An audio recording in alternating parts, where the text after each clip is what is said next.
Ya bu araba çekmeyin de abi. benim üzerime geldi, ben sarmadım da kurtarmadım. Bana da vurdu, kurtar da geldi ona. Sen bizim Hasan Yıldız aç. Gir menüye gir. Menüye gir.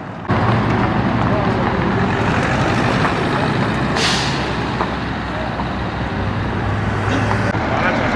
Neredeydin sen? Hangi şeritteydin? Arkadaşlar sizin bir yaralanmanız yok değil mi? Yok, hafif bakmam. Tamam. Sizin bir yaralanmanız sıkıntınız yok. Tamam.